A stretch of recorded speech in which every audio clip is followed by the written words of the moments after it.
Everybody, welcome back. This is part 2 of our production phase of utilizing AI. We're going to be implementing, again, live action assets inside of AI generated assets. We're going to create a whole little commercial. We're creating a fruit drink of sorts. You know, I love a good fruit drink. But I already went back and if we take a look here, I've gone through and, matted out all of our backgrounds for all of our other fruits. So originally we had our strawberry, which looks absolutely phenomenal. Then I went back and did our blackberry and our blueberry. And for the most part, it went really well up until we got to the banana. The banana was having an issue, honestly, with trying to formulate a blue background that was consistent. And it did take, looks like 6 iterations to get that right. So right there, that's 60 credits just to get one image correct. So again, keep that in mind when you are producing, that it can take a couple tries to get exactly what you need. But here's our banana. Looks pretty banana to me. But now comes the fun part, because we're going to take all of these assets that are in here. So we've got our fruit, and we're going to take it inside of After Effects, and we're going to key out the background so that we can basically manipulate these as if they were falling fruit, and we can position them in 3D space, make them how we want them to be, and really start formulating our story. Then once we're done with that, we're going to go back into Google Flow. We're going to take those prompt kind of cues and visual cues from the script that we had generated, and we're going to take those so we can create all of the elements that we want in our shot. So we want close-ups and mediums and wides. If we want water splashing against our fruit, we can do that, and that's what we're going to do. So now that we have all of the assets generated that we want, we're going to upscale those into a 4K 60p format, because unfortunately, the lower quality, lower resolution images don't really work that well inside of After Effects. And when you are keying, you want to have the best color and the best bit depth. So we're going to go ahead and use AI again to generate higher resolution, higher quality assets. So I'll open up Video AI. This is the main screen. Again, this could change in the future. They do come out with new versions quite often. This is the full individual one. This is not the subscription-based one, but we're going to create a new project. I'm just going to call it AI Demo. And now we're just going to bring in our video files.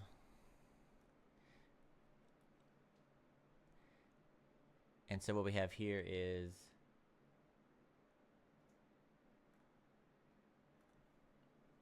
all of our files put together. I've got our banana, our strawberry, our blueberry, and our blackberry together. We want to take these 1080p videos, and what we're going to do is we're going to transmute them into 4K 60. So drag them down in here.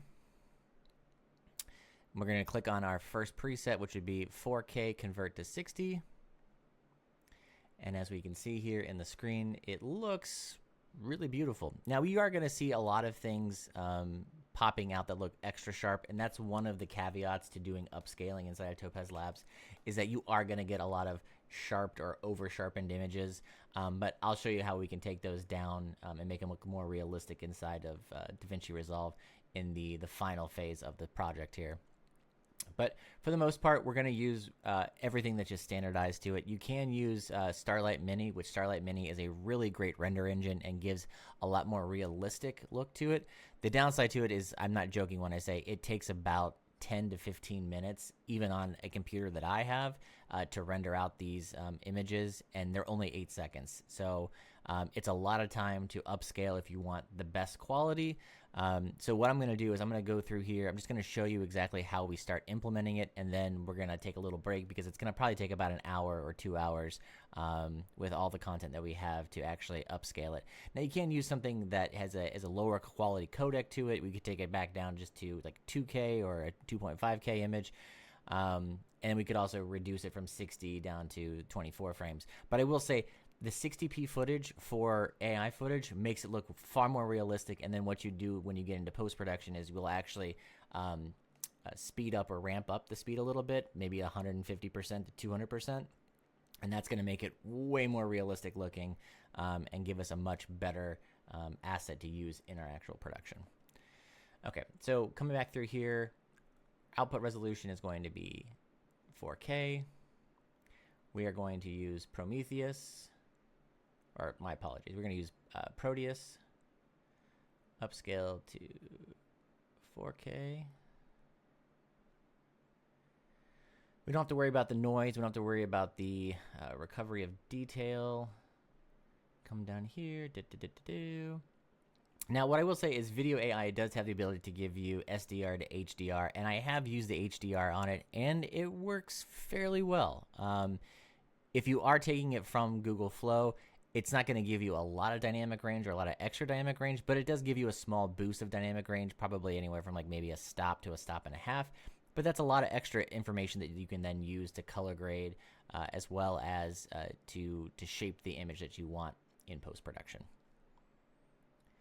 All right, and then all I do now here is we do export as, and I'll say this is strawberry, and I'm just going to say 4K, and then I'll hit save, and then it's going to automatically put it down here in our queue. And then what's going to happen is it's going to go through, it's going to have to download this model for the queue, and then this could take anywhere from 10 seconds to a minute. It really just depends on how fast your internet connection is, and then it'll start working.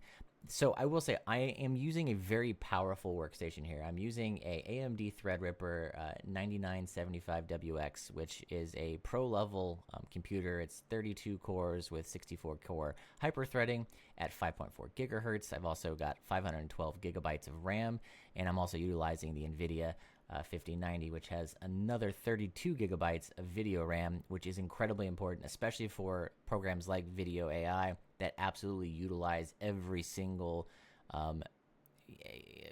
processing power that your GPU has. And this is why I also want to say that while you can use a Mac to do this, you will have far better results if you use a Windows-based machine that actually has a dedicated graphics card, because, here's the caveat, AI really is memory hungry and it's processor hungry, and unfortunately a lot of the Apple computers that are out there just can't compile as quickly as a Windows-based machine with a dedicated graphics card. And that's the truth of it. And I'm not hating on Mac. I'm not trying to boast how great Windows is or how great PCs are, but if you are looking for the best performance, especially when working with AI, you want to make sure that you're using the correct hardware and the correct processes to make that happen in an efficient manner. Otherwise, it could take a lot longer to render what you need. That being said, you can do everything that you're seeing here on any computer. It's just going to be a matter of how long it takes to process. And that's just what you have to keep in mind. So we're done here right now, and it only actually took 42 seconds to export, which is fantastic. And that's because we're not using the Starlight Mini, which Starlight Mini is absolutely amazing, but it just takes forever to work. So we'll go back and we'll do all of our other assets, and then we'll start working inside of After Effects. All right, now that all of our videos have been processed inside of Video AI and they've all been upscaled to 4K, we can now take them inside of After Effects, and we're going to key out their background so that we can actually animate them into any position and any movement that we want. This is the fun part. So let's get into that. Here's a quick little demo of what we're going to be creating. As you can see here, I've got strawberries and bananas flying. They go through the thing, and then we've got our original Harvest Juice logo in the background, and I'll show you how to make that in a little bit too. But really what we're going to go through here in this part now is go through and show you how to animate these. We're going to add in our blueberries and our blackberries, but we'll start from the beginning. So I'm going to come up here and create a new composition, a new project, and we'll call this one Fruit Roll. And for this, I would say just use 1080p, because what we want to have is actually the 4K 60 to be downscaled and downsampled to 1080p. That's going to retain more quality and just look better overall.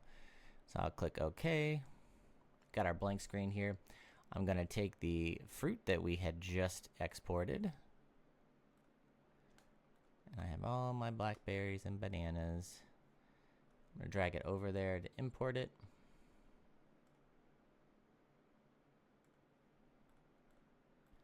Our strawberry in there too, can't forget them. We'll start with the strawberry first. So I've got the strawberry here. It's too big for our screen, but what I'll do is I'll shrink it. So we'll scale it down. That's perfect. Then we'll come over to our After Effects and presets, and we'll type in key. And I would suggest using Keylight 1.2. It's the easiest one that they have. We'll come in here, we'll select our screen color, which is this blue. We can see that we've got our white now. I'm going to put a little checkerboard background, because that way we can see our composition better. And I'll zoom in on the screen just so we can see exactly the details. And honestly, for the most part, this is pretty good. I'm gonna come through here and do our screen mat. Gonna roll it back a little bit. Okay. Come through here. Get a little bit of that detail back. And if I push it too far, we can see that the screen changes, and we don't want that. So I'm gonna bring it down just a little bit. We want to make sure that we retain all of the fluidity and all of the opacity that the strawberry has. I can scrub through this, and there is a little bit of a twinge of color here. If I put this on white, we can see that there's a nice like blue background. We don't want that, so come back here. We can refine our mask a little bit more. There we go. Just remove that. And now, just to make this even better, what I'm going to do is I'm going to create a mask around the strawberry, so I don't have to worry about it if there's any edging or anything isn't masked out. And I'll be liberal with it, mask out the majority of it, so if it does turn, it's not going to turn into the mask. And now we can come back here. Scrub through it, and it looks pretty dang good. And what we'll do is we'll do this for all of our fruit. So this is just the first step. I'll keep this here. I'm actually going to put that away. We'll hide it for a second. Do our blackberry, same method. And really, once you do one, you can have the consistency across the board. You can go ahead and just copy and paste the plugin. Makes life way easier. So I'll just copy the key light from there, put it back over here, add that. And now our blackberry is completely keyed out, which is perfect, what we wanted. Come through here, looks pretty dang good. And then we'll do the same for the banana and our blueberry. So I got the blueberry there. I'm gonna hide this. We will scale down the blueberry. I'm going to come back to our effects control. I'm going to paste the key light back in there. And here, because we are using a different color, we need to come back in here and change the key light. So we can still do that, but I'll change it to this color, to green. Perfect. And then we'll add a mask around this guy as well. You can be liberal with it. It doesn't need to be super tight on it. And that's just going to eliminate any of the background noise. We don't want that. Scrub through, make sure it's clean. Now I am seeing a little bit of particle and opacity showing through right here in the blueberry. So what we'll do, and that's probably just some artifacts from the AI process. We can come back here and just kind of clip those out. Nope, wrong direction. All right.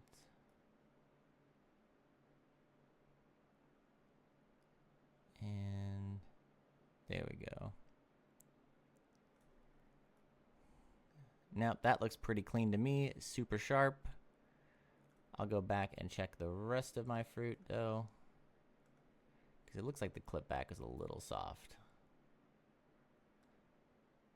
Yeah, add in more of that detail to this. Same with our strawberry.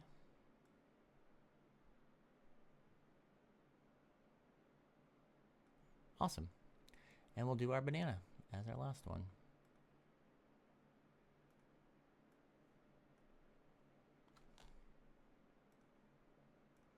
Again, we'll go ahead and scale it down.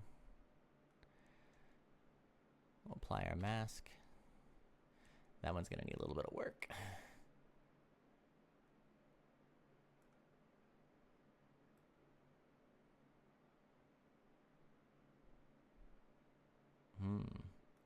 So, and that's why it's important to have a perfectly, I will say, consistent color in the background, because sometimes you'll end up with errors like this, and it does make it kind of a pain in the ass to do that. But what we can do is we can try to key out those colors. And honestly, let's see if we can do it this way. Find the median. The median works way better.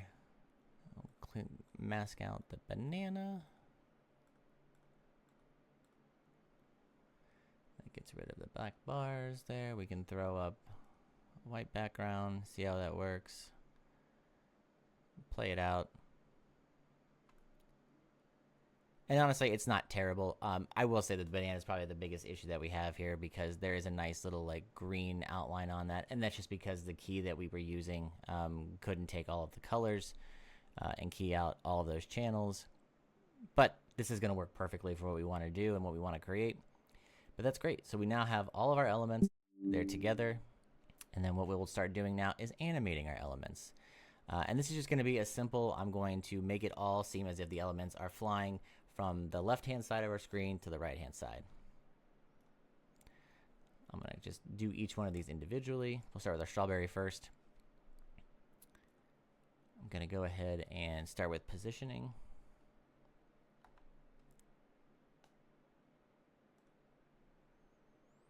And I'll position it off screen. And then we'll go all the way down to 8 seconds. So this is going to allow that strawberry to perfectly turn the entire way. But realistically speaking, this is going to be more like a 2-second shot. So we're just expanding it so you can see what you actually get out of it. And then I'll take it and keyframe it all the way to the right. So now if we come through here, our strawberry is going to twirl as it goes across the screen. Beautiful. And maybe this is what you want. Maybe this is the exact output that you're looking for. But what I will say is we can make it look a little more organic and a little more natural. So we'll come back through here and I'm going to add a roll to it. So I'm going to take the rotation. I'll start the rotation into the negatives like so. And then we'll do like 3 rolls all the way across. And I just do the start and the end. That way it's super simple. If we need to make any changes in the middle, we can do that. But this should work.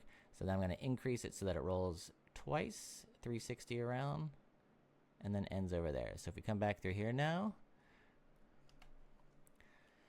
our strawberry is going to tumble through space as if we had shot this on a high-speed motion-controlled camera. And now from here, what we do is we just start expanding upon each element. We can duplicate it. So I'll take this strawberry here that I have. I can duplicate it. I can push it further into the scene. Then what I'll do is I will shrink it. I'm going to put it under this one. And then what we'll do is we'll change the modifiers for rotation. I'll go to the last modifier and I'll just say plus 110 degrees. That way it throws it out of sync with the other one and it shows randomness to it.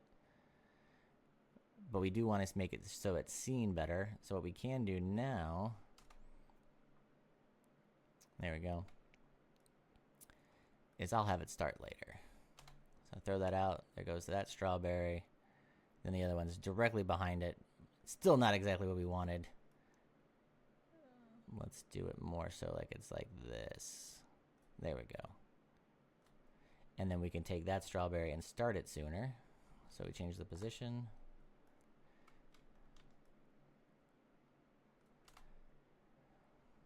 And now we've got our secondary strawberry that's falling faster and faster and faster. And now that's great. Now, if you are looking at this, the issue that we have here is that it doesn't look super realistic. And it doesn't look realistic because we don't have that camera blur. So what I'm going to do is I'm going to come back through here. We're going to add a new null object. And it's going to be important because we're going to link the camera to that null object. And the null object is going to allow us to move around in 3D space. I'll clear a new camera. Got my camera. I'm going to use the pick whip here, which is that nice little curlicue. I'm going to take that and I'm going to pick it to the null 3, which means now null 3 controls everything that the camera controls. And then I'm going to go through here and turn on all of the 3D channels for the null and for the strawberry that we have in there. So we got 2 strawberries in there right now. We're not going to worry about the other elements because basically we'll take our time and we'll edit those at another time. We're just going to show you how this is done in the moment. So we've got this. And what I'm going to change now is the properties for our strawberry in the back. And we're going to change the z-axis or axes. And I'm going to put this way back in the back here. And we'll make this an even 1800.